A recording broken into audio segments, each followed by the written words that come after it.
저의 첫 번째 개인전 그림의 꿈 전에 와주셔서 정말 감사합니다. 저는 민중화가 노주일입니다.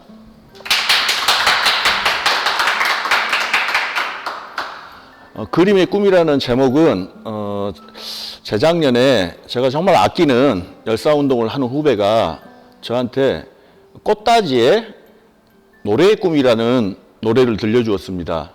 그 노래를 듣고 너무 아름답고 너무 감동을 받아서 야, 기가 막히다. 노래의 꿈이 있는데 그럼 그림의 꿈은 무엇일까라고 이제 제가 되게 이제 생각 많이 해보았습니다. 그래서 사람마다 다 다르겠지만 제가 생각하는 그림의 꿈은 그대의 눈에 박혀 가슴에 영원히 기억되는 것. 너무 좀 겉멋이 많이 들었습니다. 유기철 선배님은 그림의 꿈은 가지고 싶게 하는 것. 저 그림을 내가 갖고 싶다 라는 욕망을 불러일으키는 것이거나 나도 저런 그림을 그리고 싶다 라는 어떤 마음이 들게 하는 것이 그림의 꿈이라고 얘기했습니다. 그리고 이제 범현이 선배님은 그림의 꿈은 나에게서 눈길을 떼지 않게 하는 것. 정말 사람마다 생각들이 다 다르고 너무너무 기가 막힌 말들이었습니다. 전시를 준비하면서 이제 전시 서평을 이제 받아야 돼서 어떤 분한테 글을 받을까 여러분들 이렇게 이제 머릿속으로 생각하고 리스트를 작성해 보았습니다. 한참 그러고 있다가 느닷없이 한송주 선생님 글이 떠올랐어요. 그래서 이제 한송주 선생님한테 부탁하면 혹시 들어주실까? 궁금해가지고 이제 이상호 선배한테 물어봤더니 이상호 선배님이 무릎을 탁 치면서 너무너무 기가 막히다. 자네 그림하고 한송주 선생님하고 글이 궁합이 아주 딱 맞을 것이네 라고 해서 한송주 선생님을 이렇게 중간에서 연결을 지어줬습니다.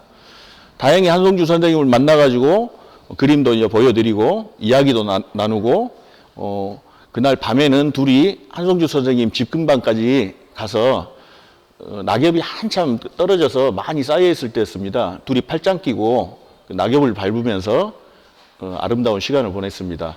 한송주 선생님도 너무 기분이 좋았다고 그러시더라고요. 그러다가 한 보름쯤 후에 전화가 오셨습니다. 노 작가, 제목을 잡아야 되는데 제목이 안 잡혀서 죽겠네. 제목을 뭘로 해야 될 것인가?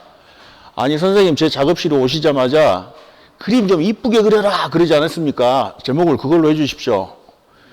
그리고 그 내용은 욕을 써주십시오. 저 욕 먹는 거 엄청 좋아합니다. 그랬더니 이제 웃으시더라고요. 그런 사연이 있었었고, 이제 한 분의 글을 더 받고 싶어서 범현이 선배님을 생각을 했습니다. 근데 범현이 선배님은 너무 많은 미술인들의 이 서평을 써주시느라고 너무 막 고갈되고 지쳤을 거라고 제가 예단을 했어요. 그래서 말을 못 꺼내고 있다가 어느 날 우연찮게 이제 뵙고 나서 제가 선생님 글을 하나 더 받아야 되는데 선생님 너무 힘드시죠? 그 창작의 고통과 그 마감 시간에 쫓기면서 얼마나 많이 시달리셨습니까? 그랬더니 아니요. 나는 미술인들이 글을 써주라고 하면 너무 고마워. 너무 좋아. 나는 미술인들에 대한 글을 쓰는 사람이야. 그래서 나한테 요청하면 나는 너무너무 행복해. 써줄게. 그러시더라고요.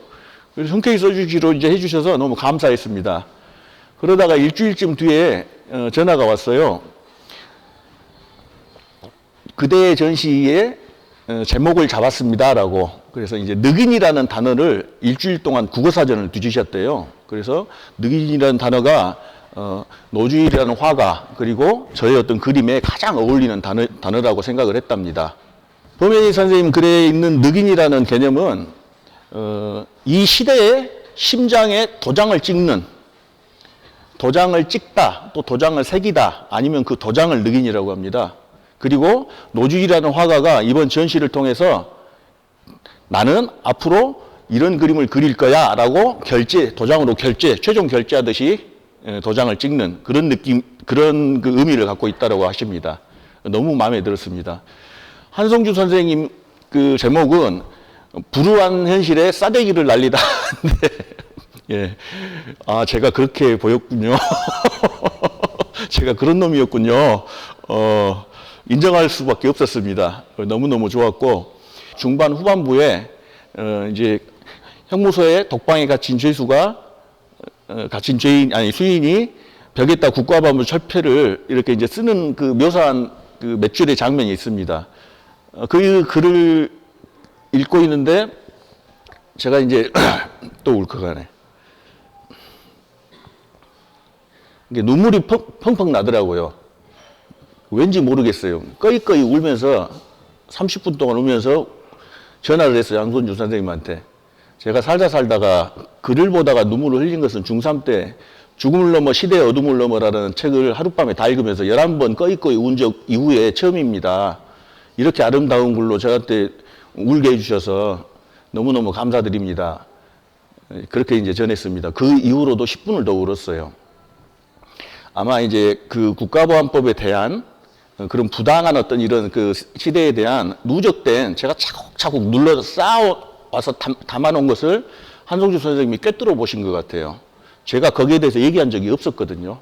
근데 그런 글을 이렇게 써주셨습니다.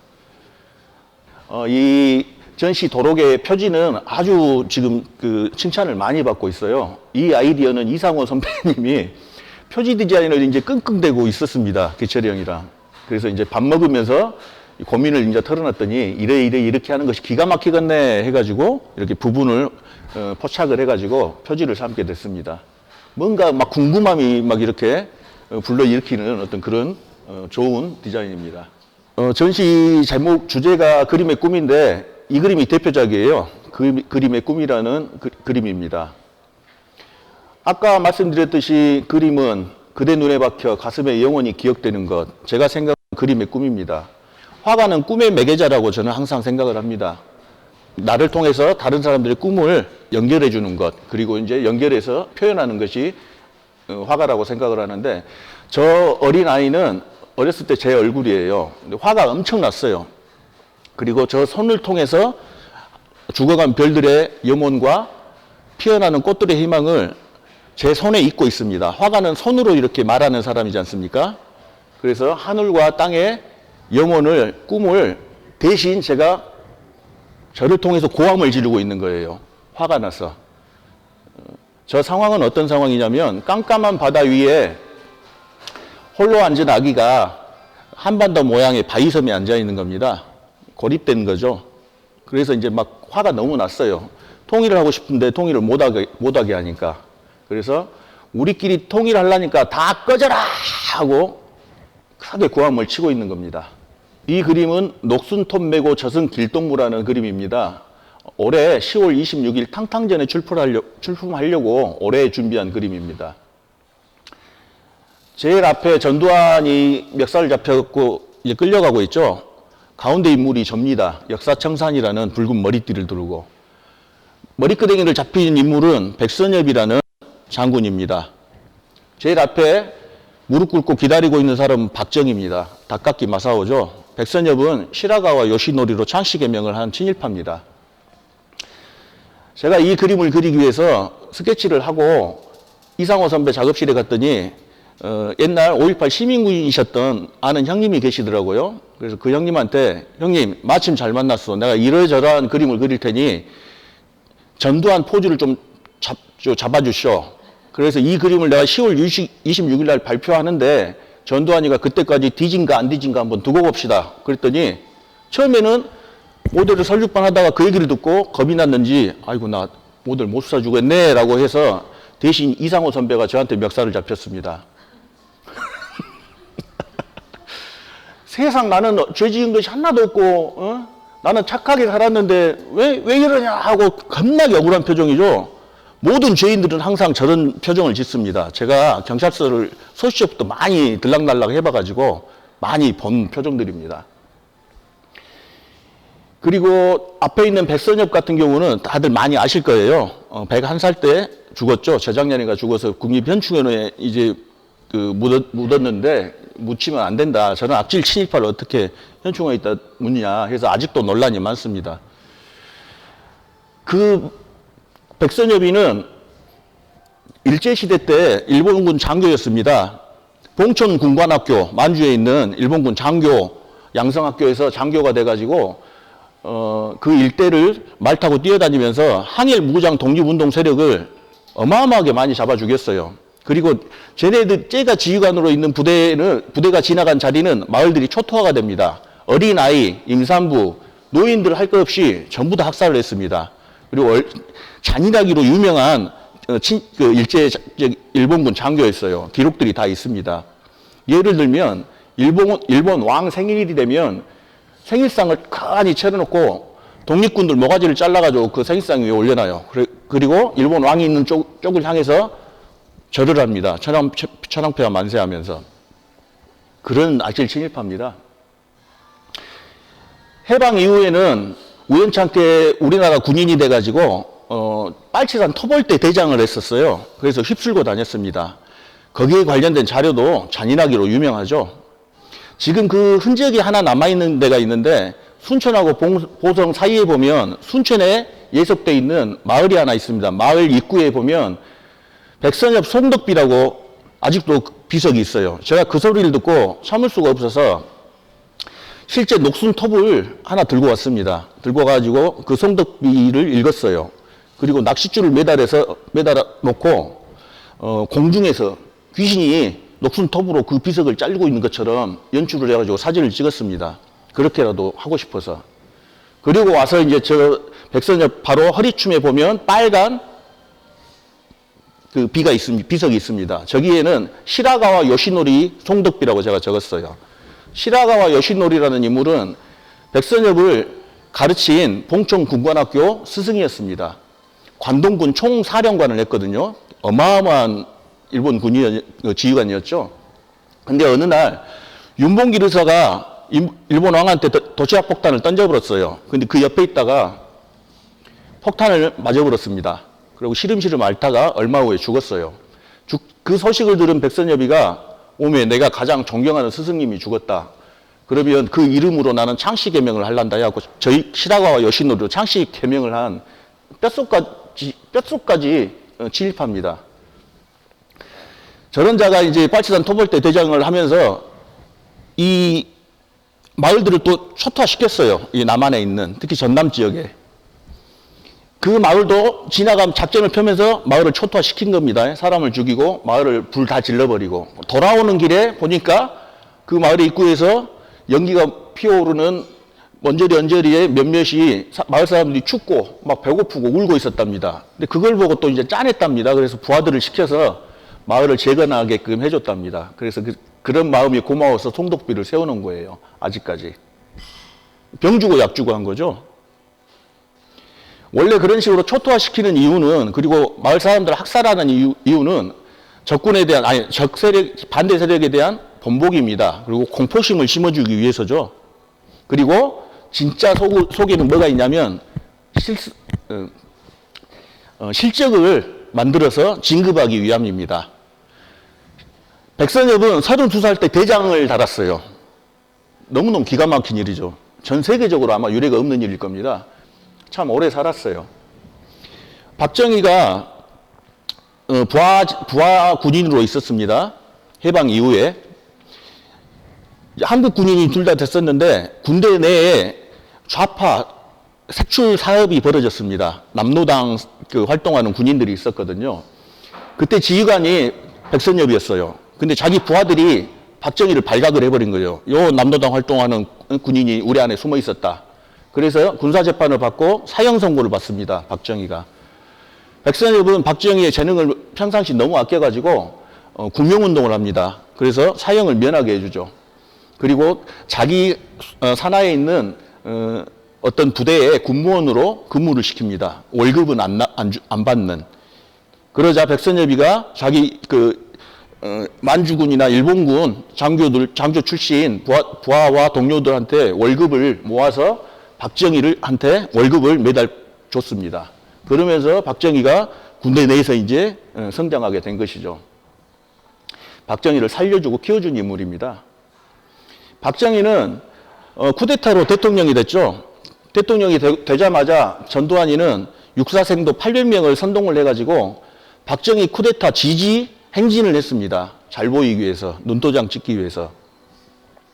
그리고 군대 내에 박정희 친위대 비밀 사조직인 하나회를 만들어가지고 박정희한테 잘 보였죠. 인정받고. 박정희가 이뻐 안 할래 안 할 수가 없었죠. 박정희가 김재규한테 총을 맞아 죽자마자 전두환이가 쿠데타를 일으킵니다. 그래서 이제 정권을 잡습니다. 그리고 나서 5.18 광주 시민들을 학살하고 대통령이 되죠. 한참 후에 김영삼 대통령이 되었을 때 내란죄하고 살인죄로 사형 선고를 받았지만 그 이후에 사면이 됐습니다. 그리고 이제 얼마 전에 죽었죠. 제가 이런 역사적인 사실을 알게 되면서 이 친일과 군사 독재의 맥락은 이건 뗄래야 뗄 수가 없구나. 이것을 분명히 우리 국민들한테 알려야 되겠다 해서 이 그림을 그리게 된 겁니다. 저들이 단 별들, 일본군 장교들도 별 계급을 달았거든요. 소위 중위가 다 별이 박혀 있습니다. 긴 그 띠에. 그리고 전두환도 별을 달았죠. 노태우도 마찬가지였습니다. 이들은 우리 민족과 국민들을 학살하고 그 대가로 단 별들이에요. 그치만은 제 머리 위에 떠 있는 커다란 별 하나는 죽어간 이름 없는 독립운동가들과 열사들이 달아준 별들입니다. 저는 그 달아준 별을 따라서 저승으로 이자들을 갖다가 세트로 끌고 가고 있는 거예요. 이렇게 이제 구상을 하고 나서 배경을 어떻게 할 것인가 고민을 많이 했습니다. 하도 답답해가지고 그럴 때는 이제 망월묘역을 한 번씩, 망월묘역을 한 번씩 가거든요, 저도. 그래서 이제 하루 내내 뒹굴거렸어요. 뭔가 이제 천사가 또 선물을 나한테 주기를 바라면서. 그러다가 문득 이렇게 벤치 위에 누워서 묘지를 바라보는데 묘지의 비석들이 까만 비석이 피아노 건반에 까만 것처럼 보이는 거예요. 그리고 땅의 높낮이에 따라서 리듬감 있게 이렇게 줄을 서 있는 거예요. 춤을 추듯이. 그래서 음악성이 느껴지더라고요. 그래서 바로 이거다. 춤을 추고 있는 독립운동가와 무명열사 묘들을 여기다 배경에다 그려야 되겠다라고 이제 해서 그림이 이렇게 나온 겁니다. 그 묘비 하나하나마다 이 저승길을, 이 반역의 무리들을 청산하러 가는 그 저승길을 밝혀주고 있어요. 돌에 걸려서 넘어지지 않게. 그리고 이제 저승에 다다르면 저 녹슨 톱으로다가 저 세 인물을 이승에서 심판받지 못한 그런 죄값을 제가 이제 치르게 해주려고 가는 겁니다. 저승에 다다르면 저 녹슨 톱으로 모가지를 피가 철철 나게 아주 천천히 썰어버리는 그런 형벌을 제가 내리려고 하는 겁니다. 방금 마지막에 한 얘기는 제가 어디서 술집에서 우연찮게 들었던 얘기예요. 야구 선수가 했던 얘기인데, 유명한 야구 선수가 하도 그 욕이 재밌고 강렬해가지고 제가 언제 한번 써먹어야 되겠다 했는데 요 그림으로 저것들 모가지 자르는데 써먹게 됐습니다. 그리고 역사청산이라는 그 붉은 머리띠는 제가 이제 고민을 또 많이 했어요. 굉장히 과격한 그런 고민들을 많이 했습니다. 제가 가장 좋아하는 5.18 당시 구호가 전두환 대급박을 세면바닥에다 갈아불자. 당시 실제 있었던 이 현수막이 있었거든요. 그걸 가장 좋아하는데 그것을 하려고 보니 어린이하고 청소년들 정서에 또 너무 안 좋은 거예요. 너무 과격해서. 그래갖고 그 친구들이 조금 쉽게 받아들일 수 있는 게 뭘까 해서 역사청산이라고 머리띠를 두르게 됐습니다. 이 그림도 올해 11.6 탕탕전에 출품한 작품입니다. 왼편에 있는 인물은 박정희입니다. 오른편에는 안중근 의사이죠. 안중근 의사가 박정희를 처단하고 있는 그림입니다. 이 두 인물의 시대 차이는 30년 정도 납니다. 안중근 의사는 1909년 봄에 12명의 동지들하고 혈서를 썼습니다. 반면에 박정희는 30년 후에 일본군이 되기 위해서 혈서를 썼습니다. 일본 왕한테 쓰는 혈서. 멸사봉공, 한 번 죽음으로써 충성한 박정희라고 혈서를 보내고 손글씨로 견마지로 일본군이 되어서 일본군의 개와 말이 되어서 최선을 다하겠습니다 라고 편지를 썼어요. 그 혈서와 편지가 1931년 만주신문에 대서특필이 됐습니다. 우와, 반도의 청년이, 조선 청년이 일본군이 되기 위해서 이런 각오로 우리 일본군에 지원했다. 그래서 특별히 됐습니다. 빼도 박도 못할 자료이죠. 반면에 안중근 의사는 12명의 동지들과 대한독립 만세라고 태극기에 썼습니다. 그리고 우리 민족의 자주독립과 동양평화를 위해서 이 한 목숨을 다 바치자라고 서로 맹세를 했습니다. 무엇을 위한 혈세인지 극명하게 대비시키고자 그린 그림이에요. 저런 민족과 조국을 팔아먹는 저런 자들은 시대를 막론하고 언제든지 척사를 해야 된다라는 저의 꿈을 담은 그림입니다. 시대를 초월해서, 시공간을 초월해서 탕 하는 소리가 영원히 울려 퍼지고 있는 겁니다. 이 그림은 미얀마 민주화 지지를 위한 그런 그림입니다. 제 마스크에 보면 저 그림이 새겨져 있습니다. 저 그림을 인미협에서 민주광장에서 그림 전시를 하자고 그래가지고 밤 12시까지 이제 제출을 하라고 그래서 제가 급하게 그랬습니다. 오른손이 너무 아플 때였어요. 그래서 오른손으로 그리지 못하고 왼손으로 시간에 쫓겨서 어쩔 수 없이 왼손으로 이렇게 그린 겁니다.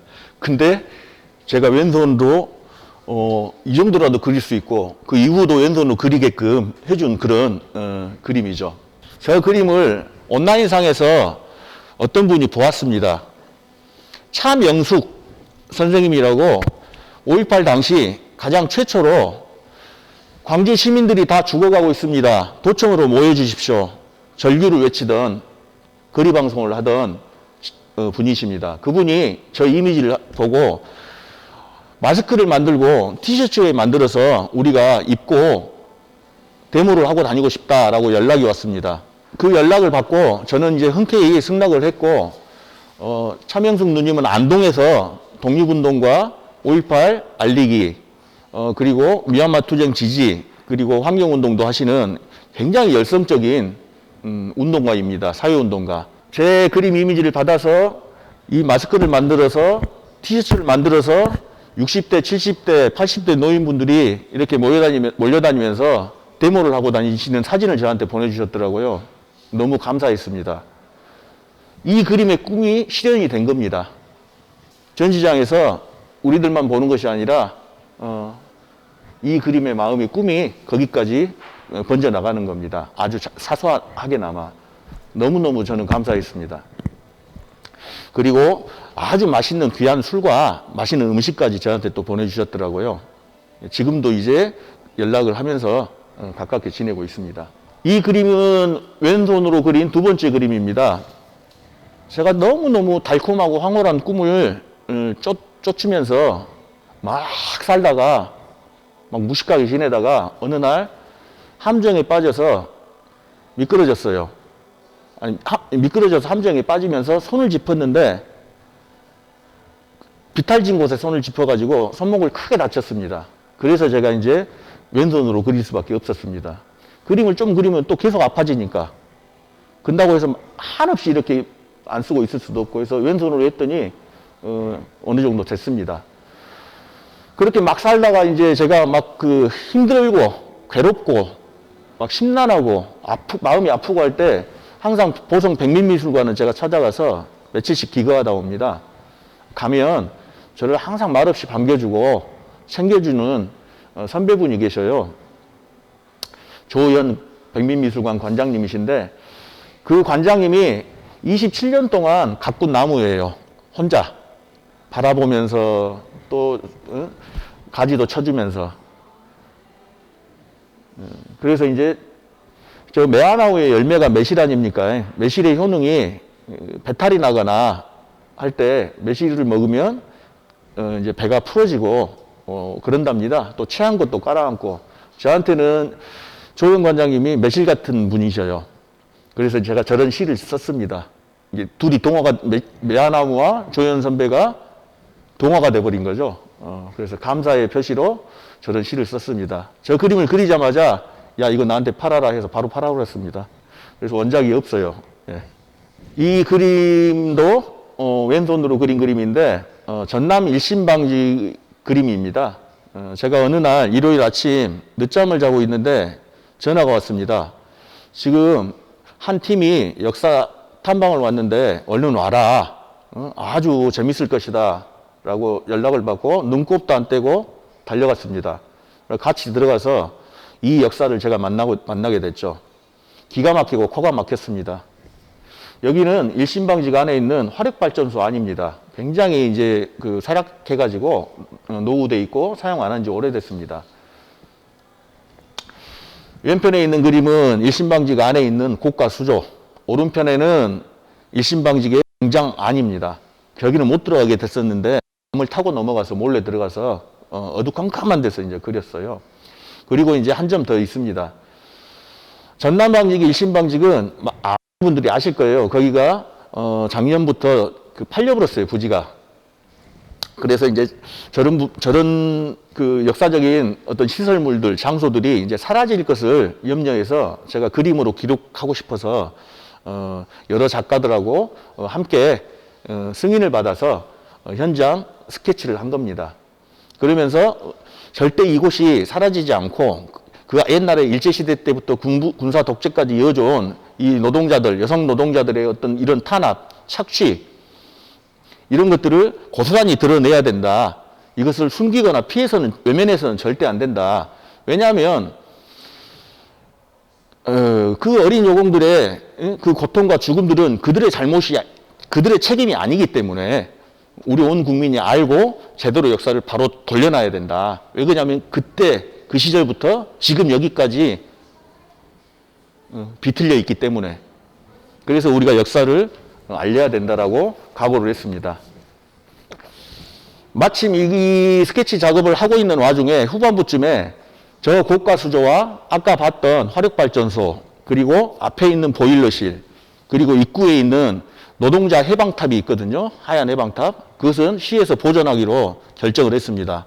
보존, 딱지를 와서 이제 막 붙이고 있더군요.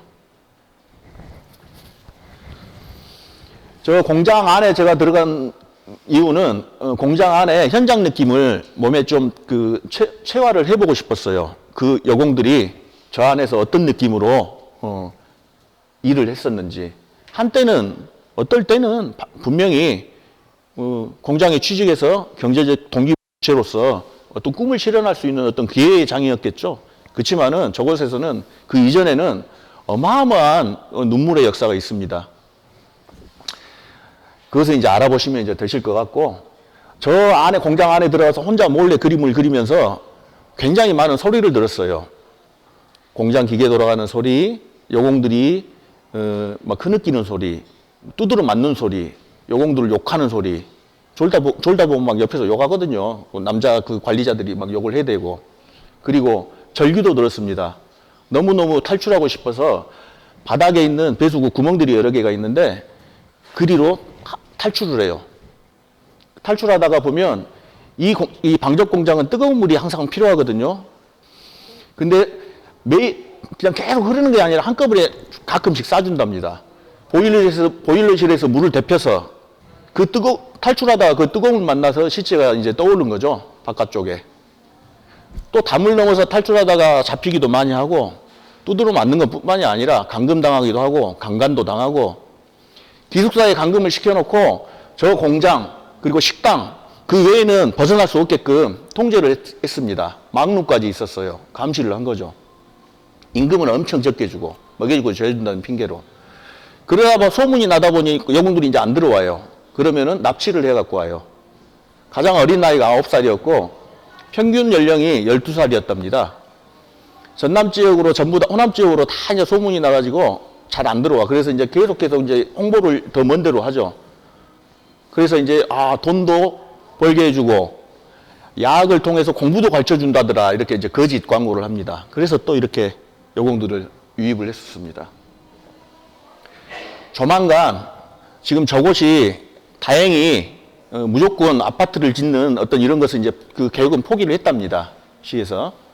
근데 이제 시민들 위한 공원 부지 그리고 상가 부지가 들어갈지 어쩔지 그런 건 아직 모르겠어요. 좀 더 지켜봐야 됩니다. 우리 시민사회들이. 그래서 절대 함부로 훼손하고 없애지 못하게. 이자는 엄마부대 대표입니다. 이자는 대표적인 친일파예요. 극우 인사인데, 그리고 이제 매국노를 갖다가 추종을 해요. 그리고 전두환 박정희를 아주 공공연하게 찬양을 하고 다닙니다. 또 5.18은 북한군한테 선동당한 광주 시민들이 멋모르고 이렇게 일으킨 그런 그 사태라는 그런 방송을 주도하는 그 자입니다. 내 딸도 일제시대 때 태어났으면 위안부에다 보낸다. 뭐 어쨌냐라는 또 친일파입니다. 아베한테 뭐 문재인 대통령한테 아베한테 사과하라. 아직도 마찬가지예요.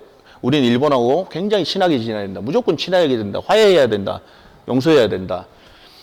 지난 그 선거 때 이리저리 그 극우 정치 세력들한테 눈도장 찍으면서 정치권에 끼욱끼욱 거리더라고요. 공천 받으려고. 근데 아무도 공천을 안 줬어요. 그러다가 사라졌습니다. 어느 날. 근데 2달 전부터 다시 기어 나왔어요. 여지없이 일장기와 미국 국기와 태극기를 들고 2달 전부터 나와서 지금 활동합니다. 일본군 장교 다카키 마사오의 이 지휘를 따라서 옛날에 그 군부 독재 시절 일제 시절을 갖다 그리워하는 노래를 부르고 있는 겁니다. 등에는 전두환을 등에 업고 애기 전두환이죠. 밑에는 저 개돼지들이 뭣도 모르고 떨어지는 콩고물을 얻어먹으면서 개돼지들이 춤을 춰대고 있는 그림입니다. 이 그림은 작년 5월전에 출품한 작품으로 5월의 눈물꽃이라는 제목의 그림입니다. 40주년, 5.18 40주년이 되던 해라 굉장히 부담이 컸어요. 제가 그 정도였는데 33년 동안 해마다 5월전에 작품을 해오신 선배님들은 어떻겠습니까? 고갈이 됐었겠죠? 예. 저는 한 15년 정도밖에 참여를 안 하고 있는데 그래서 선배님들의 마음을 그때 제가 통감을 했습니다. 하도 이제 뭐가 구상이 안 돼가지고 답답해서 돌아다녔습니다. 그의 겨울에 토박이가 1년을 마감하는 연극을 하는 데를 제가 이제 보러 갔어요. 근데 거기에서 광주 시민 여러분, 우리를 잊지 말아 주십시오. 마지막 방송을 하던 그 목소리의 연기를 들었습니다. 제가 책에서 아니면 신문에서 아니면 다른 사람의 말로 이렇게 그 얘기는 많이 들었거든요. 근데 확실히 연기자들이 그 소리를 내버리니 제가 눈물을 걷잡을 수 없이 나왔어요. 어깨가 들썩거릴 정도로 혼자 보러 갔었지만 저 말을 갖다가 언젠가는 그림에다 옮겨야지라고 이제 생각만 하고 있었습니다. 다음에 5월전을 준비하는데 따뜻한 바람이 불 때까지 제가 구상을 못했어요. 그러던 어느 날 하도 답답해서 제 작업실 근방에 사는 유기정 선배 작업실 찾아가서 나랑 같이 밤 산책 좀 합시다. 답답해요. 그렇게 같이 길을 걷던 중 하늘에 둥근 달을 보았습니다. 블러드 문이라고 그래가지고 굉장히 오래간만에 굉장히 큰 달, 아주 큰 달이 떴었어요. 이렇게 가만히 보는데 여지없이 토끼가 거기서 절구방아를 찍고 있는 거예요. 저것을 빼고 5월 정신을 저기다가 그냥 새겨 넣어야지 마음을 먹었습니다. 제일 위에 있는 총을 든 남자는 저의 모습이에요. 이마에는 전두환을 찢어 죽이자라는 구호가 적힌 머리띠를 두르고 있습니다. 가운데 있는 여성은 광주 시민 여러분, 우리를 잊지 말아 주십시오. 방송을 했던 여성입니다.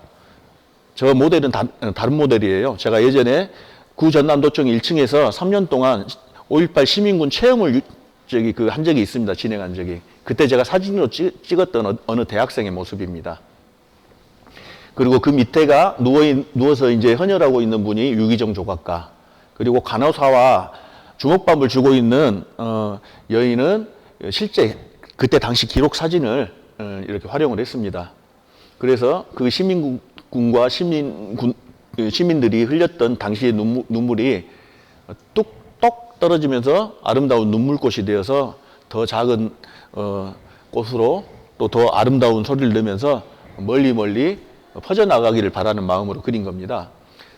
제가 이제 참 기분이 좋았던 게 이 그림을 이상호 선배님이 작업실에 와서 봤습니다.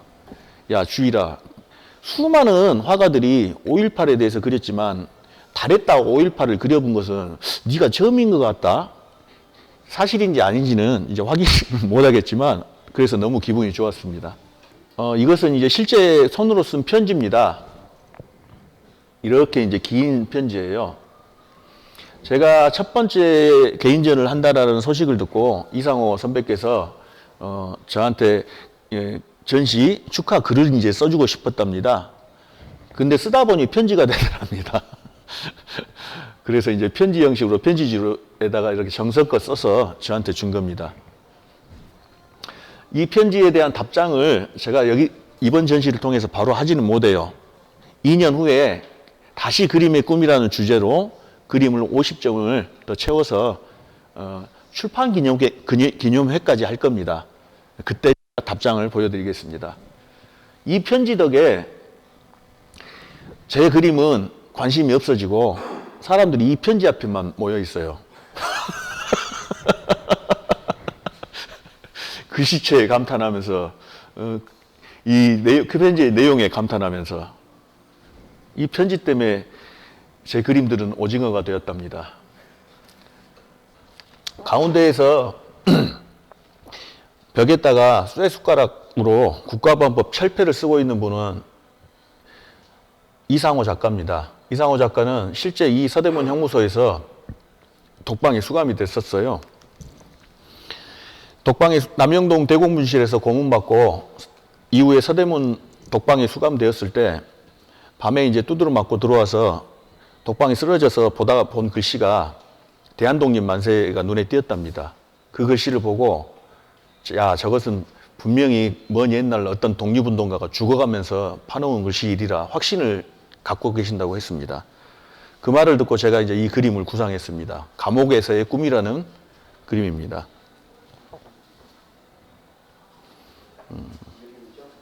제가 이 그림을 그리기 위해서 4달 정도 국가보안법 관련 자료는 제가 우리나라에 있는 것은 다 봤어요. 영상도 다 보고 책도 다 보고 또 전문가들도 여러 분 만났습니다. 그리고 관련된 현장들도 많이 다녔어요.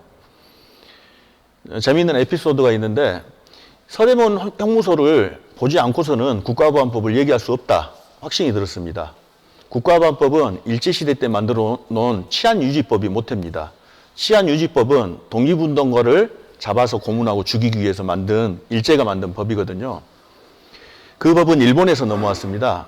일본에는 공산주의 세력을 탄압하기 위해서 일본에 실제 있는 치안유지 그런 법이에요. 보안법이 있어요. 그게 일제 때 만들어지고 해방 이후 이승만 정부에서 이제 재탄생을 시킨 거죠. 우리 양민들을 학살하기 위해서 4.3과 이호순 사건 때문에 부활을 했습니다. 거의 99% 똑같습니다. 약간 토시만 바꿨어요. 지금도 마찬가지입니다. 우리나라에서는 이승만 정부부터 군부 독재 시절로 이어져 오면서 수많은 학생운동, 노동운동, 민주화운동, 통일운동가를 국가보안법으로 잡아서 가두고 고문하고 그랬습니다. 많이 죽었습니다. 그리고 간첩 조작 사건을 그렇게 많이 일으켰죠. 그래서 그때 당시 안기부, 현재 국정원이죠. 현재 국정원 같은 그런 기관을 간첩 공장이라고 그랬어요. 없는 간첩을 사정없이 잘 만들어내거든요. 지네들 그 포상금 받으려고.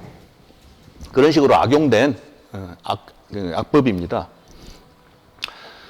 노무현 대통령 때 이 국가보안법을 폐지시키기 위해서 국회에다 한번 올렸어요. 본회의까지 올라갔다가 국회의원 머릿수가 부족해가지고 결국에는 부결됐습니다.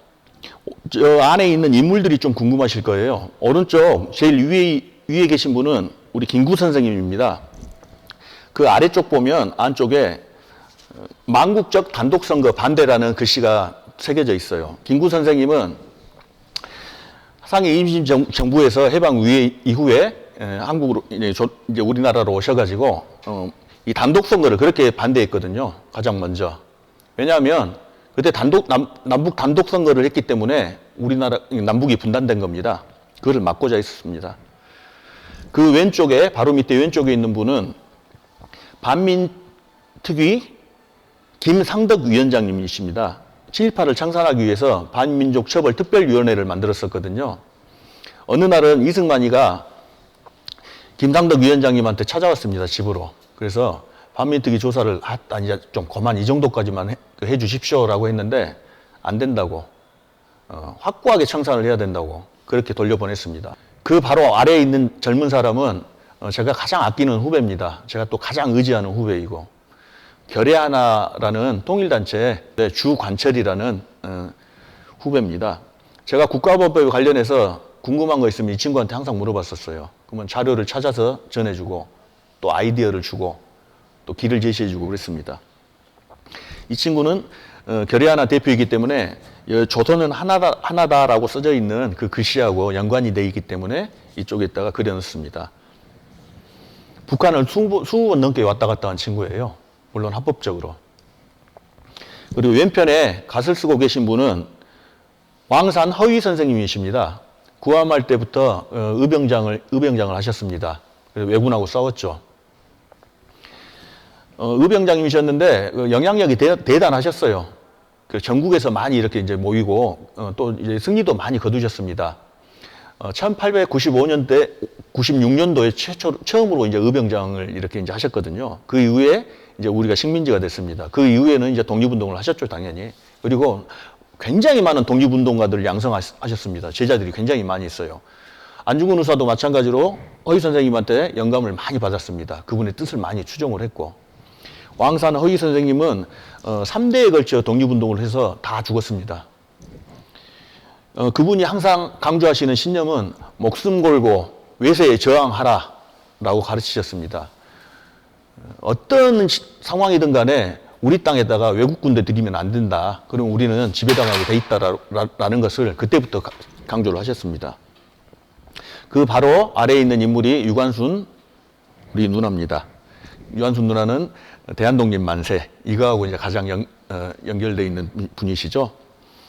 그리고 그 밑에 가장 밑에 안경 낀 분이 6.15 통일단체 6.15 공동선언 실천 남측본부 광주지부의 집행위원장 박종익 집행위원장입니다.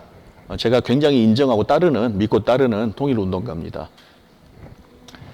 또 바로 왼편에 있는 분은 국가보안법에 찍혀있는 단체 대표님이셔요. 범민련이라고 김영삼 정부 때 한총련하고 같이 이적단체로 규정을 해버렸습니다. 국가보안법으로. 아직도 안 풀려서 아직도 감시당하고 있어요.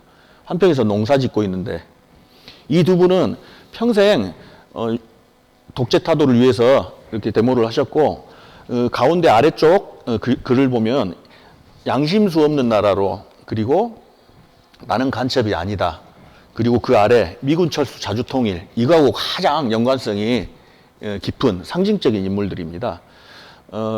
비전향 장기수들 있죠. 또 양심수들도 계시고 많이 시국사범들도 있었고 그래서 이제 고초를 받고 나이가 이제 많이 드신 살아계신 분들을 이렇게 평생 모셨어요.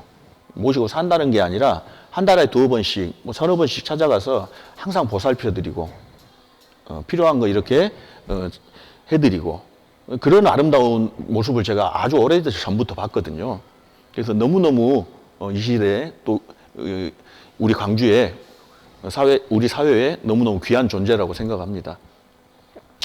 그리고 이 범민련 호남 의장 조대 의장님이 안고 있는 아기는 제 어렸을 때 얼굴을 그렸어요.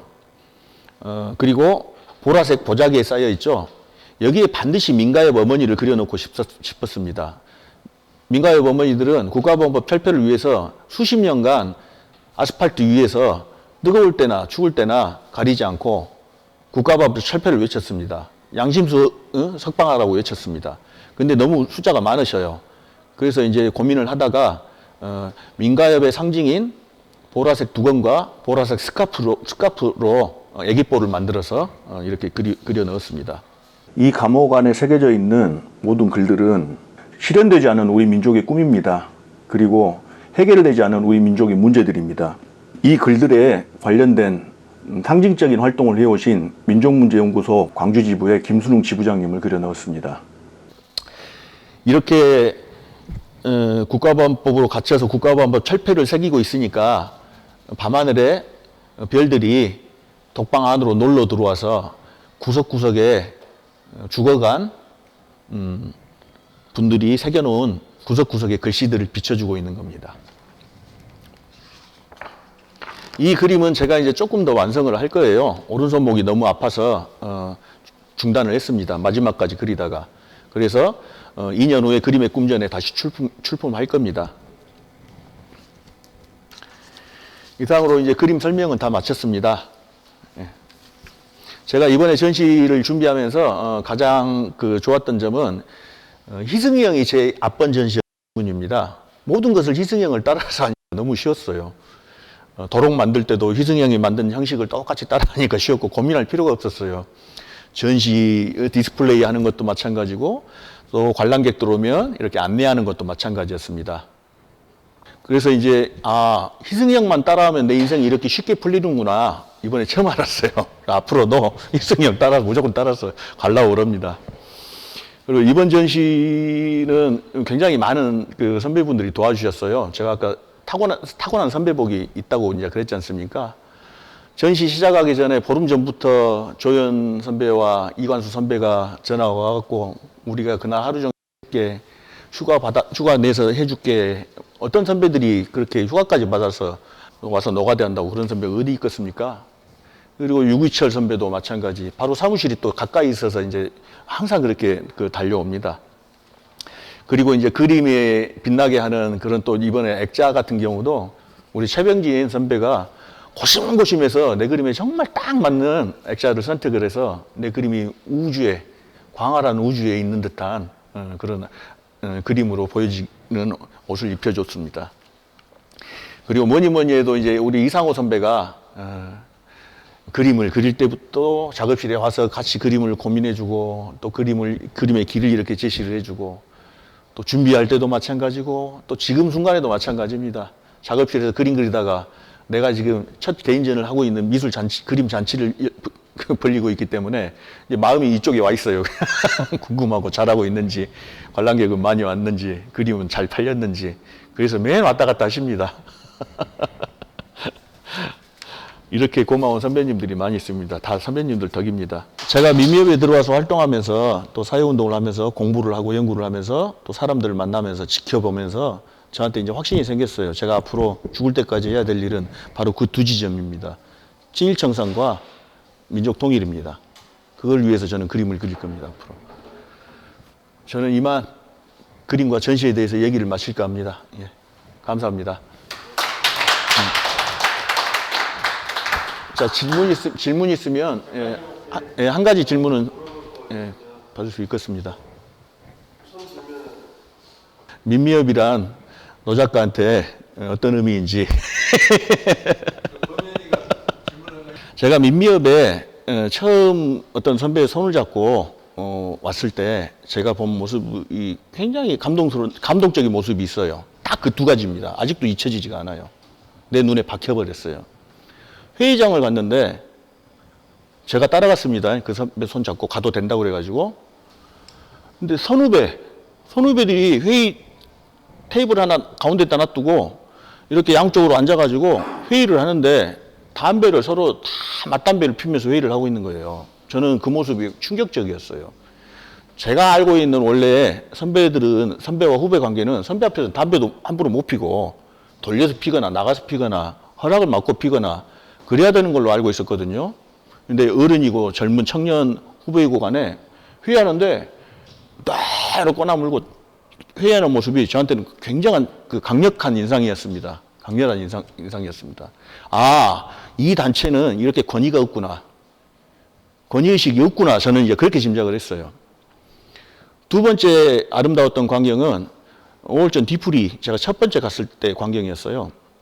여자 선배, 남자 선배, 또 후배들 이렇게 다 앉아서 여기저기 식탁 앞에서 이렇게 음식을 먹는데 어떤 여자 선배 한 분이 담배를 촥 꺼내서 입에다 딱 이렇게 대기 전에 옆에 있던 어떤 더 나이 먹은 남자 선배가 라이터를 탁 꺼내더니 물을 끓고 쫙 부딪혀 주는 거예요. 저는 완전히 진짜 충격적으로 아름다웠습니다. 예. 기가 막혔어요. 이렇게 여성이 존중받는 단체이구나. 너무너무 저는 아직도 잊혀지지가 않아요. 그래서 완전히 믿어버렸죠, 저는. 야, 이런 단체라면, 이런 의식을 가진 단체라면 이것은 꿈의 단체다. 생각을 했습니다. 근데 이제 또 지나가 보니 그런 사람들만 있었겠습니까?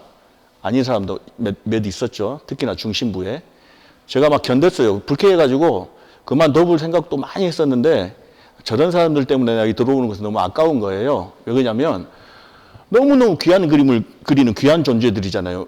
여기 계시는 화가들이. 그런 그림들 때문에 세상이 계속 좋게 변화해 왔거든요.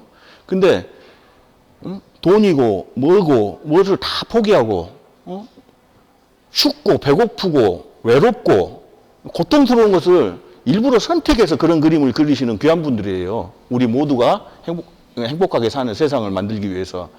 저는 그런 그림을 보고 감동을 받는 그런 대다수 민중들이 더 중요했고 그런 그림을 그려내는 또 행동을 하는 그런 귀한 분들이 저한테는 더 중요했던 겁니다. 그 중간에 약간의 그 사쿠라 같은 인간들은 중요하지가 않았어요. 그래서 제가 버티고 견뎠습니다. 이걸 지키고 이어가기 위해서.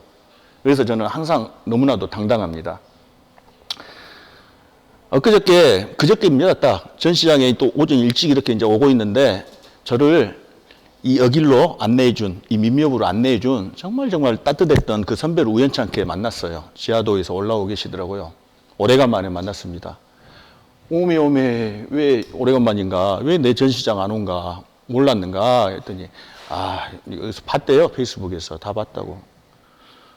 근데 왜 안 오요? 그렇죠. 성님, 전시장에 와서 좀 봐주시오. 오기 싫으면 안 오셔도 되고. 이건 잘라주십시오. 제가 형님한테 제가 이런 화가가 된 것을 책임지라고는 안 할게요. 그렇지만 제가 이 한 말씀 내가 형님한테 꼭 해드리려고. 나를 이 길로 손을 잡아서 이끌어줘서 감사하단 말은 내가 이 말만큼 반드시 해야 되겠어. 감사해요, 형님. 그리고 왔어요. 오실지 어쩔지는 모르겠습니다. 제가 마지막으로 준비한 마지막 문장을 제가 좀 읽겠습니다. 민미업은 저에게 그림을 그리는 이유를 알게 해준 조직입니다. 상호형은 저에게 다시 붓을 들게 해준 분입니다. 사회 참여적인 단체이자 저항미술 단체라서 우리 사회에 매우 귀한 미술인들이 모인 단체입니다. 아무나 그릴 수 없는 그림과 행동을 하는, 원래는 양심이 바르고 정의로운 사람들이 잘 사는 사회여야 하는데 오히려 더 춥고 더 배고프고 더 외로운 길을 선택한 미술인들입니다. 왜 이 길을 선택했는지는 저마다와 이유와 사연이 있겠죠. 그러나 이런 단체의 사람들 덕분에 우리 사회는 조금씩이나마 좋게 진화한다는 것입니다. 이것만은 확실합니다. 제가 옆에서 오랫동안 모두 지켜보았기 때문입니다. 이상입니다.